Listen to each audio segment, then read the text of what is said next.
Pithora stadium में आदि शंकराचार्य महाराज की 2530वीं जयंती महोत्सव का आयोजन किया गया। इस मौके पर पुरी पीठाधीश्वर शंकराचार्य स्वामी निश्चलानंद मौजूद रहे। स्वामी निश्चलानंद महाराज का स्टेडियम में भव्य स्वागत किया गया। कार्यक्रम की शुरुआत दीप प्रज्वलित तथा पादुकाओं के दर्शन कर माल्यार्पण कर किया गया। कार्यक्रम में देश विदेश से सनातन धर्म को मानने वाले धर्मगुरु, राजनेता और भक्त कार्यक्रम में मौजूद रहे। कार्यक्रम को आगे बढ़ाते हुए मुख्य अतिथियों ने अपने अपने विचार भी रखे।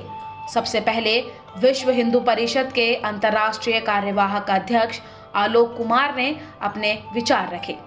हिंदू राष्ट्र के विषय में तो पूज्य शंकराचार्य जी हम सबको बताएंगे, अपनी अधिकार वाणी से बताएंगे। मेरे मन में तो अपनी भारतीय परिवार व्यवस्था के बारे में, अपने संस्कारों के बारे में एक चिंता जो सुप्रीम कोर्ट से वर्तमान में उपस्थित हुई है, उसका मैं जिससे उसके बारे में भी मार्गदर्शन हो जाए। आपको ध्यान होगा जब दीपक मिश्रा मुख्य न्यायाधीश थे, राम जन्मभूमि का मुकदमा लगा था, उन्होंने तारीख दे दी थी और ये कह के तारीख दी थी कि उनको जरूरी मुकदमे सुनने। वो जरूरी मुकदमा एडल्ट्री का था कि क्या व्यभिचार ये अपराध है, और उन्होंने ये निर्णय दिया था कि व्यभिचार अपराध नहीं है। अगर किसी की पत्नी किसी पुरुष से संबंध बनाती है तो उस महिला का अपने शरीर पर अधिकार है, कानून भी अधिकार देता है। वो अत्याचार नहीं, वो व्यभिचार नहीं। उसके बाद दूसरा मुकदमा आया और उस मुकदमे में ये कहा गया कि अगर कोई पुरुष और स्त्री बिना विवाह के साथ रहते, एक एग्रीमेंट करके साथ रहते, तो क्या कानून कहता है उसके बारे में? सुप्रीम कोर्ट ने कहा कोई अपराध नहीं है। पुरुष और स्त्री विवाह करे ना करें, अगर वो तरुण हो गए तो कैसे भी रहे। अब जो तीसरा विषय चल रहा है कि क्या कानून इस बात की अनुमति देता है कि दो पुरुष या दो स्त्रियां ये आपस में विवाह कर सकते हैं कि नहीं। और इस प्रश्न पर भी सुप्रीम कोर्ट की एक अनुकूलता दिख रही है।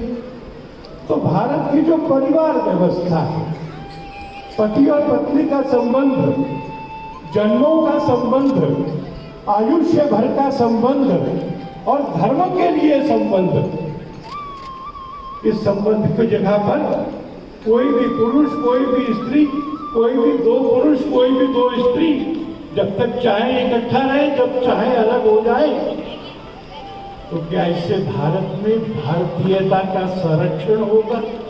जिसके बाद सुदर्शन न्यूज के सुरेश चौहान ने भी अखंड भारत के लिए कहा, ये हिंदू राष्ट्र था, ये हिंदू राष्ट्र था, ये हिंदू राष्ट्र है और ये हर कीमत पर हिंदू राष्ट्र रहेगा। मुद्दा सिर्फ इसलिए है कि इसको घोषित करना है, क्योंकि हमारे बाप के घर को, बाप के संपत्ति को, पूर्वजों को संपत्ति को हमने किसी को मनुष्यता दिखाते हुए आश्रय दिया, यहाँ रहने दिया। और अगर वो आप कहता है कि इसमें मेरा भी अधिकार है, तो ये देश केवल हमारे बाप का है, किसी दूसरे की बाप की जाकर नहीं है। हम लोग कॉलेज जाते थे, कॉलेज में जाते समय बस से जाते थे तो देखते थे कि बस से सफर करने वाले लोगों का अनुभव होगा कि खिड़की से रुमाल निकालकर सीट पे डाल देते हैं और ये कहते हैं कि ये सीट हमारा है। भाई हम सज्जन लोग हैं, कहते कोई बात नहीं, इसने रुमाल डाल दिया। एक दिन ऐसा ही एक महाशय आ गए, साथ में 4 थी और 44 थे, उन्होंने अंदर से उतने ही रुमाल डाल दिए, बाकी लोग चुप हो गए।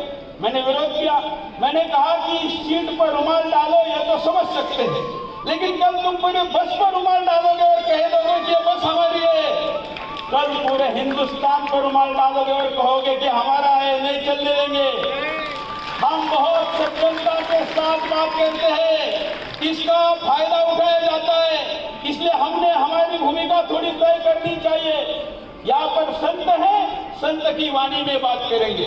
इसी कड़ी में राज्यसभा सांसद डॉक्टर सुब्रमण्यम स्वामी ने भी हिंदू राष्ट्र को लेकर अपने विचार पेश किए। पहले मैं ये कहना चाहता हूँ कि हमारे इतिहास में इतनी गलत बातें हैं जो अंग्रेज़ों के काल में लिखी गई, वो आज भी हमारे विद्यार्थियों को स्कूलों में, कॉलेज में पढ़ाते रहे। हिंदू शब्द सिंधु का नाम हिंदू कर दिया था क्योंकि अरब लोगों को स नहीं आता था तो लगा दी, तो हिंदू नाम वास्तव में सिंधु के उस पार लोग हैं। ये वास्तविकता नहीं है। बृहस्पति रामायण में स्पष्ट लिखा है, हिंदू हिंदुस्तान दोनों शब्द हैं, और किसी संधि की बात करनी है तो हिमालय का ही और हिंदू सागर का हिंदू दोनों जोड़ करके वहाँ हिमालय से हिंदू सागर तक हिंदुस्तान ऐसे परिभाषा बनी थी। उसी परिभाषा को हमारे स्कूल के कॉलेजेस के जो किताबें हैं उसमें लिखनी चाहिए। हिंदू तो कहते हैं, और ये भी मानना चाहिए कि ये हमारी शब्द है, ये किसी अरब देशों में स से ह करके हम हिंदू बन गए, ऐसा हम लोग आज जब बच्चों में पढ़ा रहे हैं, उस किताबों को बदलने की आवश्यकता। ऐसे ही एक के बाद एक सभी अतिथियों ने अपने विचार कार्यक्रम में आए लोगों से साझा किए। दिल्ली का तालकटोरा स्टेडियम सनातन धर्म को मानने वालों से भरा हुआ दिखाई दिया। पूरा स्टेडियम अखंड भारत के जयकारों से गूंज रहा था। गो माता की, गो हत्या, गो हत्या, भारत भारत। श्रीमद जगद्गुरु शंकराचार्य भगवान की, धर्म सम्राट स्वामी श्री करपात्री जी महाभाग की, जगन्नाथ महाप्रभु की, बलभद्र महाप्रभु की, सुभद्रा भगवती की, अर्धनारीश्वर भगवान की, विमलांबा भगवती की, अन्नपूर्णा मैया की, अन्नपूर्णा मैया की, हनुमान जी महाराज की, नमः पार्वती पतये, हर हर महादेव। इस कार्यक्रम में अखंड भारत के निर्माण पर जोर दिया गया, साथ ही एक ताम्र मुद्रा का भी विमोचन किया गया जिसमें आदि शंकराचार्य का स्वरूप विराजमान है। आपको बता दें कि हिंदू धर्म की पुनर्स्थापना करने वाले आदि शंकराचार्य का जन्म दक्षिण भारत के काल्टी नामक गांव में नंबूदरी ब्राह्मण परिवार में हुआ था। आदि शंकराचार्य को मात्र 8 साल की छोटी सी आयु में ही सभी वेदों का ज्ञान प्राप्त था। अखंड भारत की खास रिपोर्ट। ऐसी ही और वीडियो को देखने के लिए चैनल को सब्सक्राइब कीजिए, वीडियो को लाइक कीजिए, कमेंट कीजिए और शेयर कीजिए। धन्यवाद।